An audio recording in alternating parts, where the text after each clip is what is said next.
You are now listening to the Insight Fantasy Sports Podcast.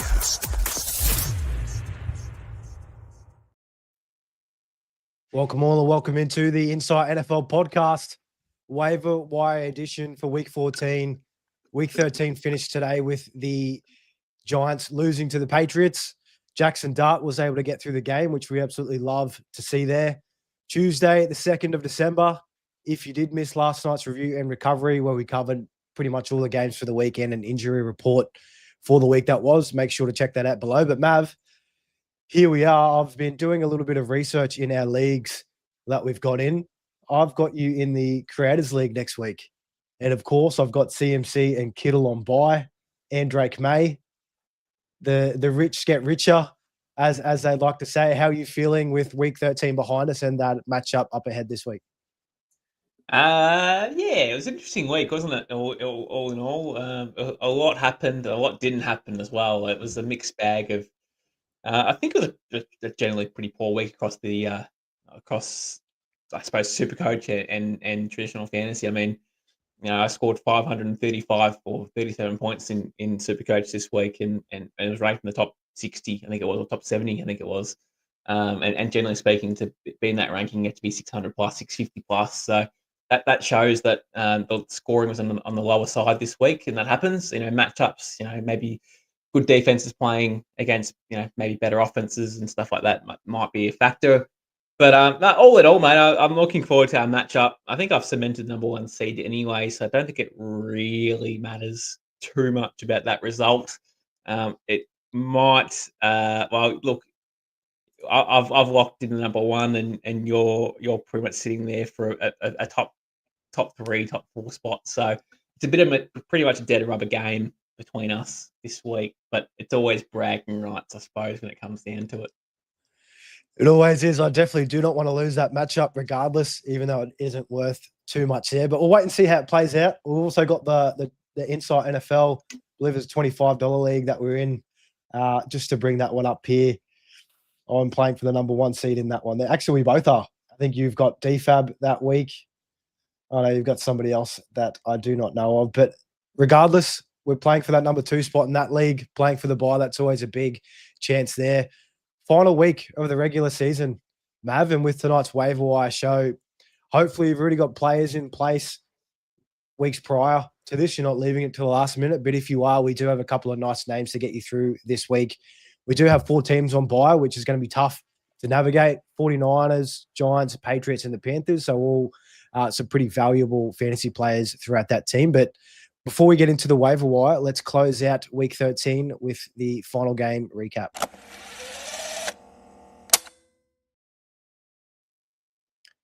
Patriots taking care of business at home up against the Giants in Jackson Dart's return. Drake May just looks absolutely as clean as ever.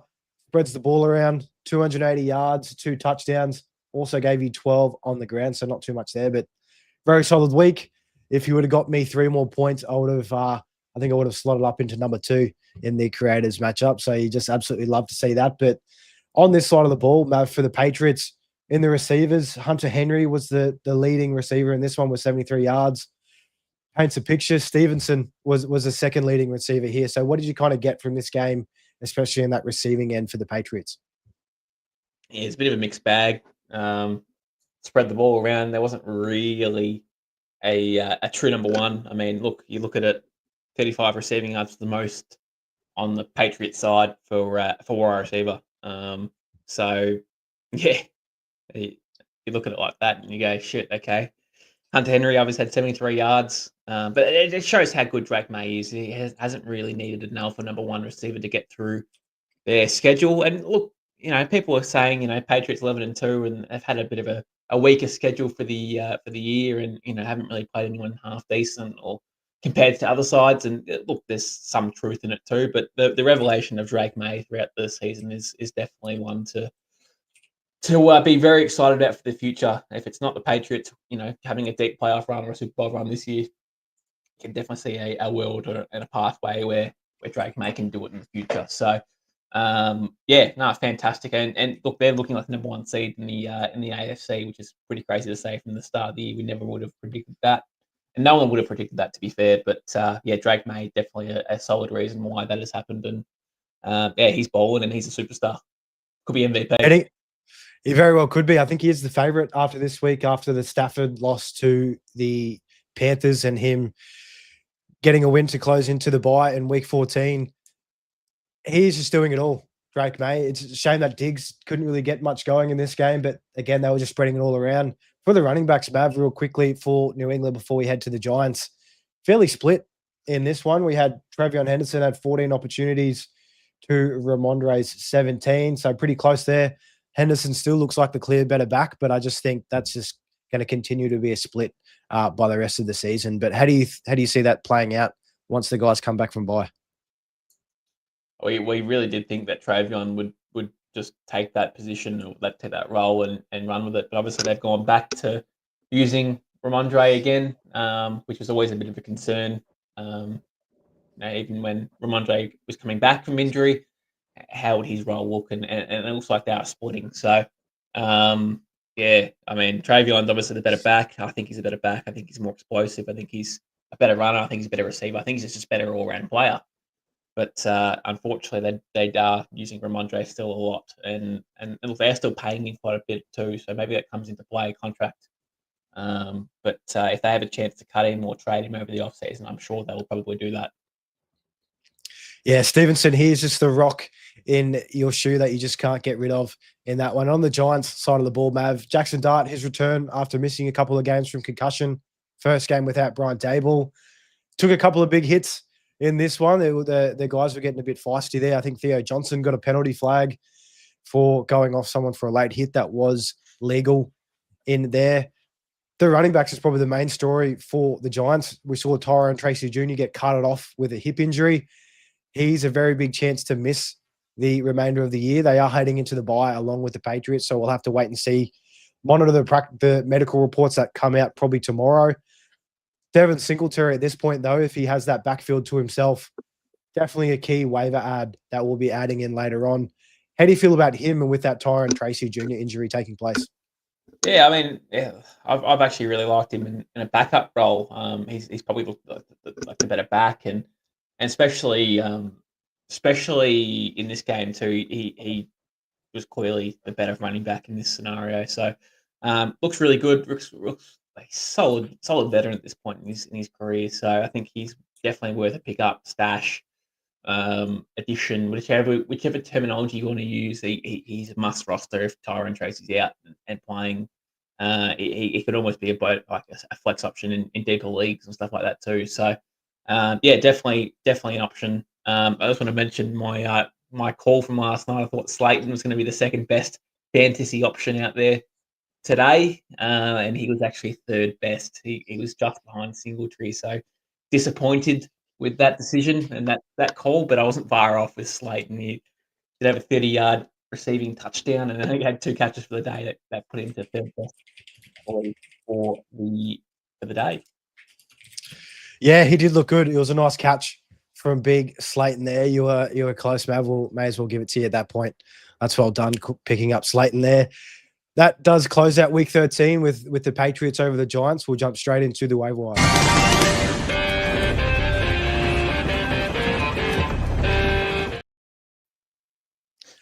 I don't know about you, Mav, but that just absolutely blasts my ears whenever that comes through. That's super loud on our end here.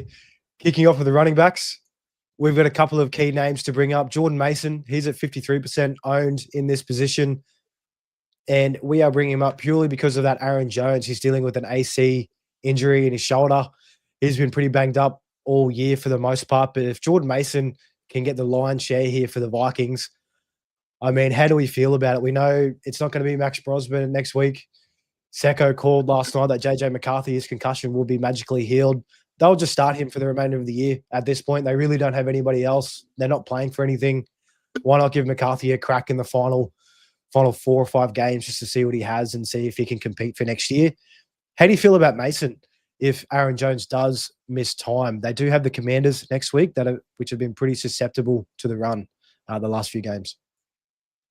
Yeah, that's a great call on Jordan Mason. I really think he's a good running back, and if he gets the opportunity to be the RB1 with no competition, and it could be definitely worth holding onto your rosters or picking him up because you need depth, especially if Aaron Jones is missing an extended amount of time. Aaron Jones is very injury prone too, so if he does come back, or especially battling age as well a little bit, I can see a world where Jordan Mason is definitely an option to hold and pick up because I think I said this at the start of the year. I think Jordan Mason has potential to be a top 10 running back. I really do think he does, but unfortunately, it's sort of handcuffed by the shitty QB play they've got there. So definitely think he's worth an ad.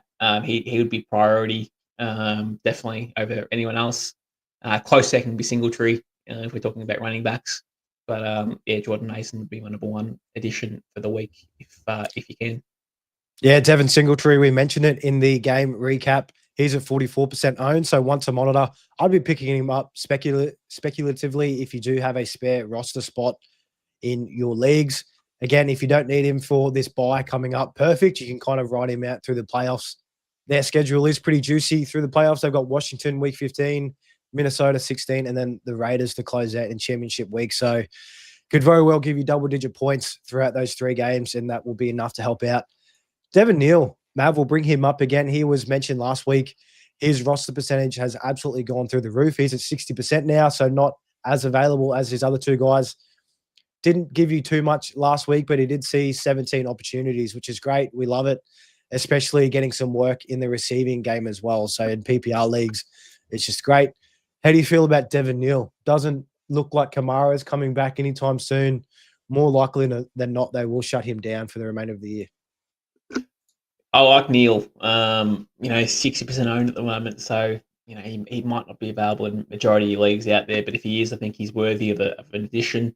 Plenty of opportunity, plenty of receiving work there. Not really a lot of competition for taking touches off him really. So, and he's a rookie too, so they want to sort of work out if he's the future for the franchise or if he's not. So, I really like him. But we're talking about a player who you probably can't plug and play at this point. He's more there for depth, just in case.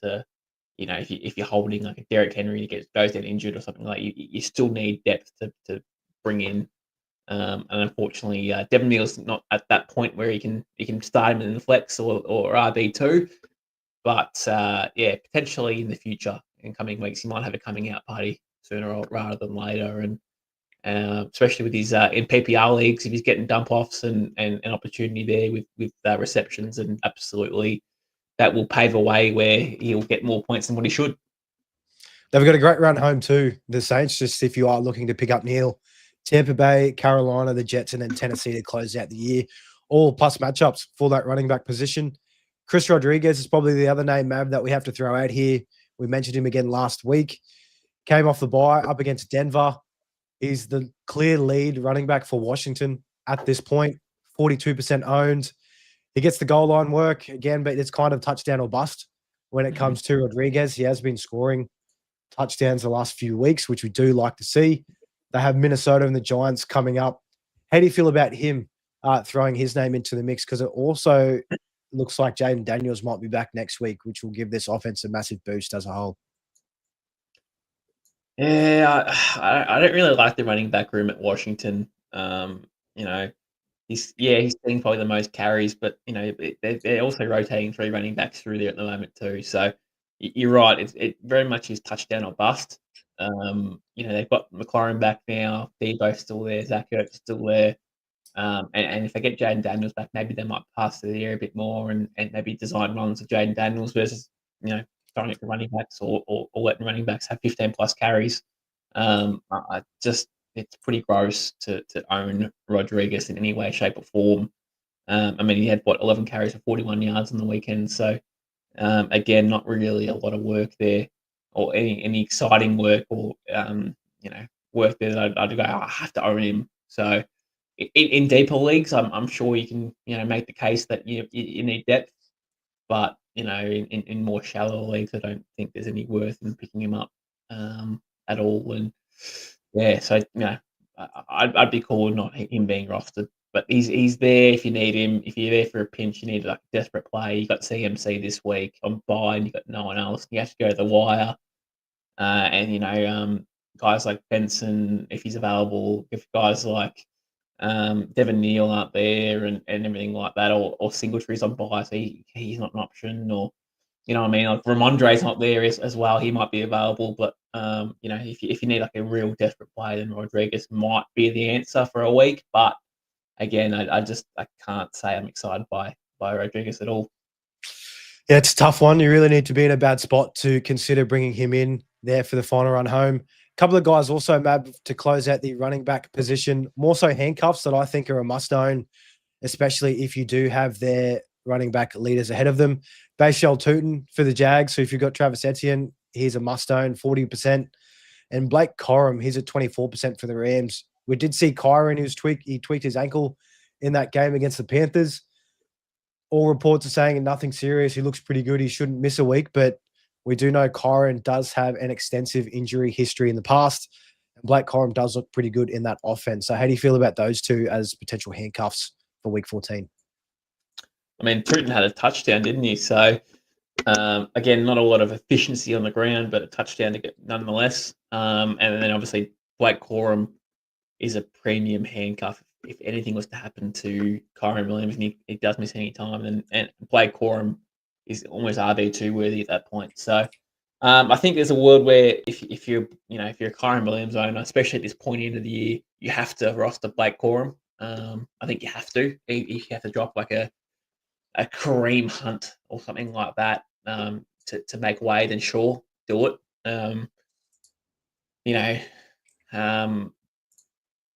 Otherwise, if you're like myself who doesn't own Kyron and you don't really have roster space for Blake Corum, then sure, you don't have to roster him. But I think it's imperative if you're a Kyron owner to own Blake Corum. And same with Etienne, to be fair too. I think if anything happens to Etienne along the way, Tootin's always the next man up, and I think there's a lot of potential and upside with Tootin. So maybe Tootin can be the right running back one next year for the Jags. So, but if anything happens to Etienne, I think Tootin will be a must-own. But at this point, I can understand why you wouldn't want him. Yeah, I agree there. We can see what Tootin can do, and that offense just needs some more work to really get going. Wide receivers, Mav will jump straight into there. And the biggest name that we have on this list tonight, Mike Evans. Reports saying that he could return to practice this week again. Probably won't play this week, you'd imagine. He'd probably take another week and slowly ramp him up. Then it's not a must-win. They're still leading the division, the Bucks, but again, Carolina, they are right there on their tail, but they can take their time with Mike Evans there. Chris Godwin's back. He's looking good. But Mike Evans is 59% rostered out there. If you do have a spot, I'd be trying to even make room if you needed to. He could really be a league winner down the stretch if you are struggling at wide receiver help. We know with Mike Evans, the ceiling play that he can be. He could drop you 30 any given week. I know a couple of years ago in the playoffs, I think he went off for 40 in one of the final games. Even last year, round 15, he dropped 32, and in the final week 17, he dropped 25. So if you can sneak in through the playoffs and you're absolutely busting at wide receiver, Mike Evans could be a very great ad. Even if he doesn't play this week, I'd definitely be looking to scoop him up. But how do you feel about Mike Evans' outlook for the rest of the year? Yeah, I mean, he could still be 2 weeks off playing. It might be a week 15, week 16 scenario where he might come back potentially, or something around the mark. But I mean, again, you have to roster him because if he plays or comes in back early, and you don't want someone else using him against you. So again, it's always keeping a weapon away from someone else is always the way I want to play the game. So absolutely. Deshaun Valet is another one, or Devon Valet, should I say, is another interesting option. He's only 3% owned, but had a monster week this week. 8 catches for 93 yards and a touchdown. Shuck's looking okay, I suppose. Is okay the right term to use for Shuck? Yeah, he's lukewarm. Lukewarm, all right. So is he rosterable? Look, maybe. Again, I wouldn't be dropping a premium handcuff or anything like that to do it. But if you're desperate, or you want to have a bit of fun and you think there might be some upside there, then sure. But I can only really see this being a 1 week sort of trend where he's gone off for 1 week and the next he's pretty quiet. But they do have a juicy schedule. Very juicy schedule, and the Saints did trade away a 4th-round pick and a 7th-round pick to bring in Vele. So they definitely did have a plan for him and want to get him used there. Clear number 2 wide receiver behind Olave. Adonai Mitchell, Mav, and also John Mechie will loop these guys in together. We had John Mechie previewed on the show last week. He let us down. That AJ Terrell matchup up against Atlanta definitely put him to the sword. Adonai Mitchell was the main beneficiary, went 8 for 102 and a score on 12 targets. The run home for both of these guys is pretty juicy. Miami this week, Jacksonville, the Saints, and then the Patriots to close things out. How do you feel about these Jets wide receivers? Very gross trying to look at anybody from this Jets organization, as poor as it is. But out of these two, which one would you be leaning towards for the rest of the run home? Probably Mechie, to be honest. AD Mitchell was really good in that game, but he's also had a lot of drops throughout the season as well, and just gross drops too. Like how can you drop them? Sort of drops. So Mechie's been really good, seeing a healthy target share when he's been playing without Garrett Wilson. So I can see that sort of sort of continuing. They got Miami, Jacksonville, and the Saints to come.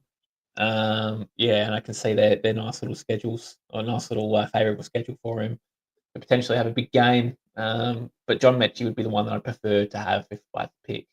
And look, without Mike Evans, he's probably my number 1 wide receiver that I'd be targeting, John Mechie, at the moment too. Especially there's a trend over the last few weeks where he's been involved, and it's just a good enough reason, especially without Fields now, to own him. Yeah, Tyrod Taylor being the difference. Never thought we'd say that this season. Even in a poor game, he still saw 8 targets as well, which we'd love to see that volume. I'll loop a couple of guys in, Mav, and just see how you feel about all 3 of them, which one you prefer the most. Kayshon Boutte, I know you're a big Boutte guy. That's probably the clear one that you'll go with now that I say it. He's at 49%, got a touchdown today, is going on the bye. Darius Slayton, similar boats, also scored a touchdown going on the bye. And also rookie Jaden Higgins, he's at 40%. He keeps getting steady volume for the Texans, even with CJ Stroud's first game back in after missing a couple of weeks. Christian Kirk looking to take a back seat. He was not targeted whatsoever in that game in week 13. So how are you feeling about these 3, and which one would you rather go ahead with moving forward? Definitely Boutte.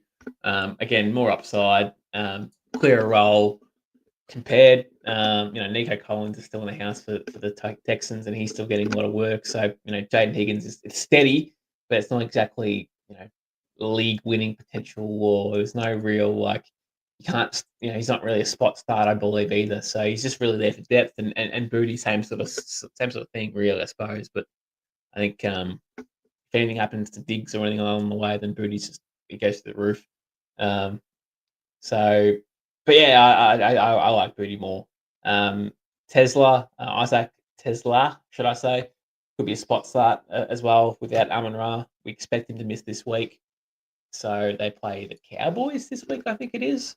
So it's not a bad matchup there for him if you wanted to plug and play him for a week, because I think in a Jared Goff offense, there's a world where he can see 6 to 7 targets plus, might I add, with maybe who knows what the stat line looks like, but plenty of opportunity there. So if you're looking for a pinch, I'd actually pick Isaac Tesla over any of those guys that we just mentioned in terms of Higgins, Boutte, or Slayton for plug and play for 1 week. Me too. Great matchup up against the Cowboys. And last week he had a season high 92% of the snaps without Amon-Ra. The highest he had before that was 46 back in week 6. So again, absolutely massive upside if Amon-Ra does miss this week, like he is trending towards. Jaden Reed, we have to throw him out there as well as a potential stash. He's still seeking medical clearance. It was reported that he might have played this last week in the Thanksgiving game up against the up against the Lions rather. Didn't quite get done, so he may be a week or 2 away, but they are desperately needing help there in Green Bay. Tight ends, Mav, we'll move straight on to these guys. Couple of options here, very similar to last week. Really, all these guys are still under 50%. Kicking off with Brenton Strange. He's probably the number one at the moment.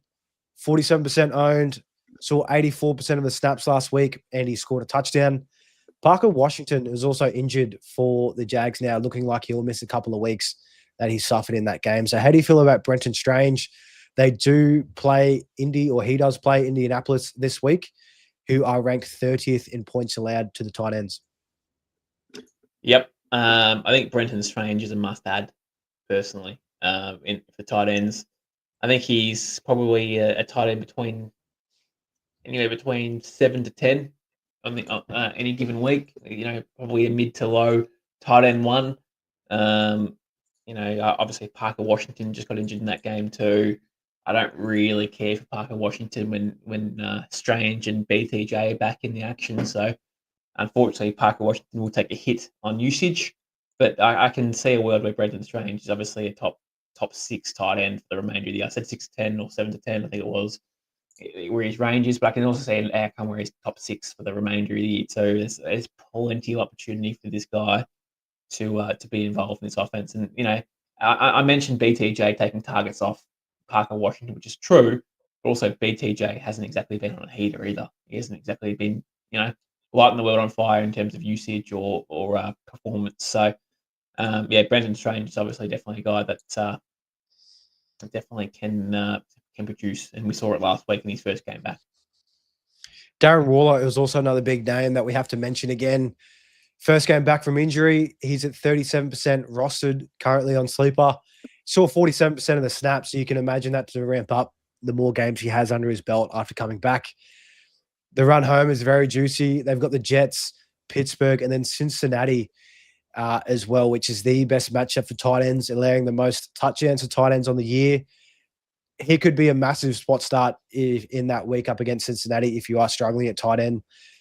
Very good chance he scores a touchdown, maybe even 2, and it could be the difference for you that week in your matchup in the playoffs. Dalton Schultz as well, Mav. We also have to bring up one of your favorite plug-and-play tight ends there. Tried and true, White Rice, very, very solid. Still seeing plenty of volume, even with CJ Stroud back. He had 8 targets, 7 for 55. How do you feel about Schultz compared to Waller for the rest of the year? Good question. I'm a big Schultzy guy, so I've always been a bit biased when it comes down to Dalton Schultz, and I will prefer him over Darren Waller in this example. So I think that I still think he has to be owned, especially if you're a bit thin on tight end.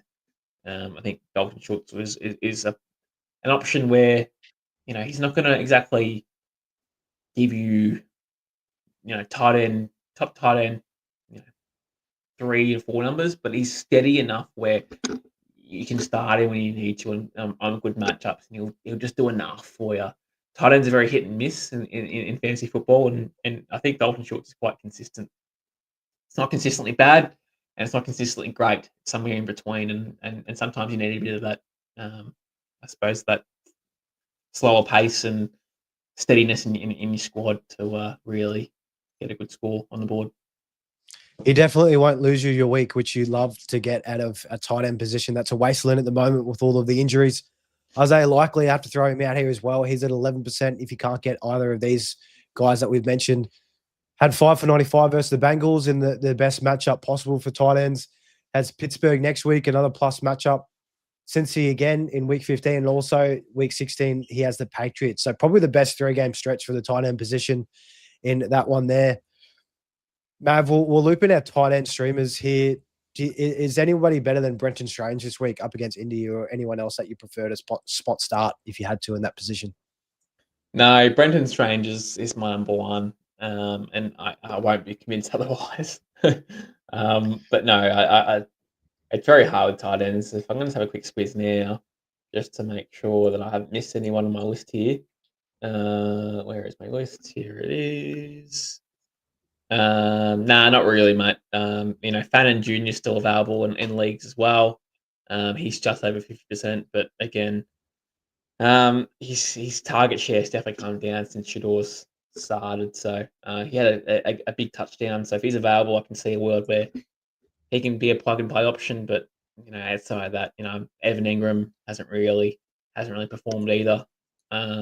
he's had one good week, and that was his best week this week. So I don't see that being a change of pace or any change of the landscape of how the Denver Broncos play. So yeah, I think Brenton Strange is a must add if you're talking tight ends. And quarterbacks, Mav, to round out the program tonight. In terms of a Superflex league, I think Tyrod Taylor is probably the number one pickup you can have.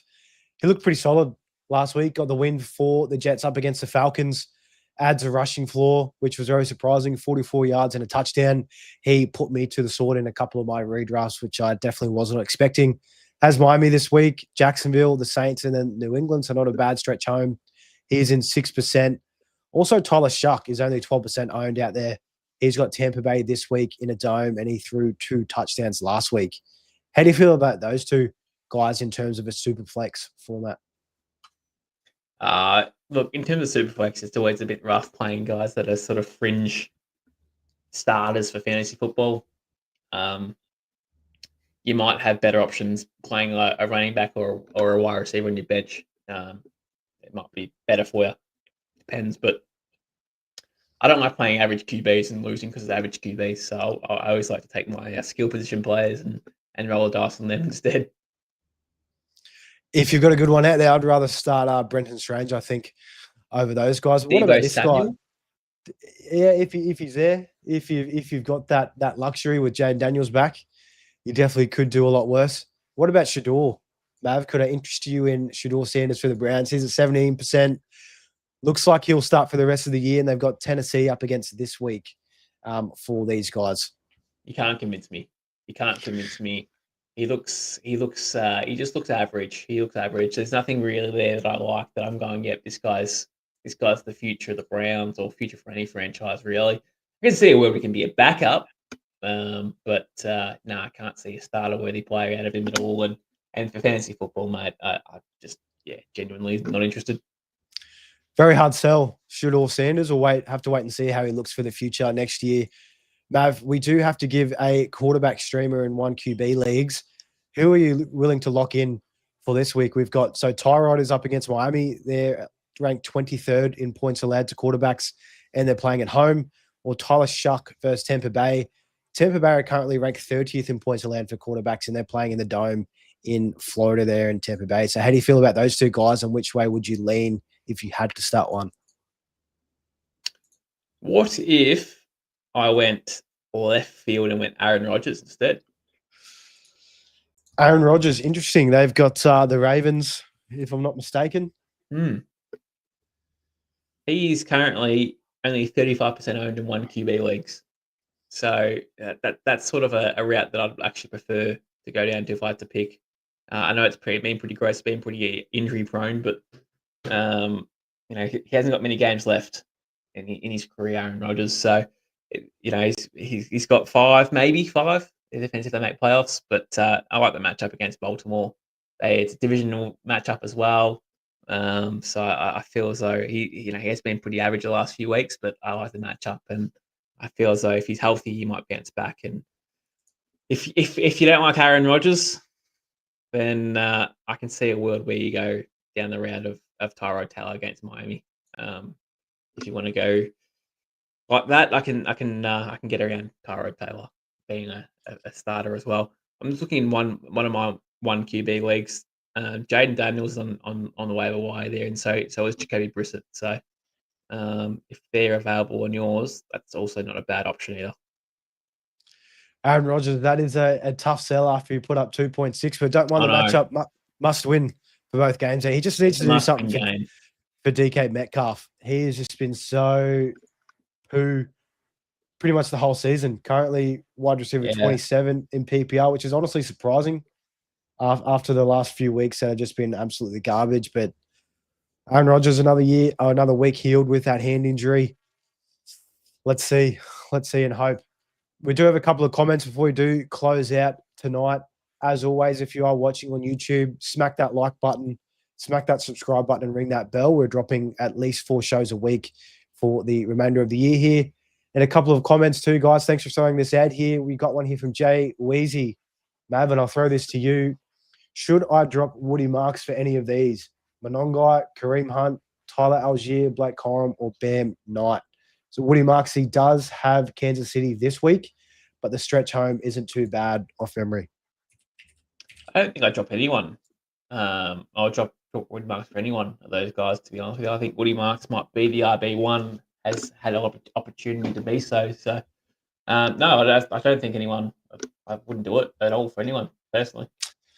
I'm the same. He's the lead back in Houston, getting all the touches. They do have Kansas City this week, but after that, the Cardinals, the Raiders, and then the Chargers. So some pretty decent matchups to close things out. And last but not least, from Del Toro, what a find. It's 4 a.m. here, and I stumble upon 2 UK dudes talking about booty. Even better, we're Australian. So you can, we love the old booty here in Australia, especially old Mav. He's definitely a booty guy there. But thanks, everybody, for tuning in to tonight's Waiver Wire show. We'll be back tomorrow night with our Supercoach Trade Talk and Captain's Huddle as we look ahead to Week 14. Cheers.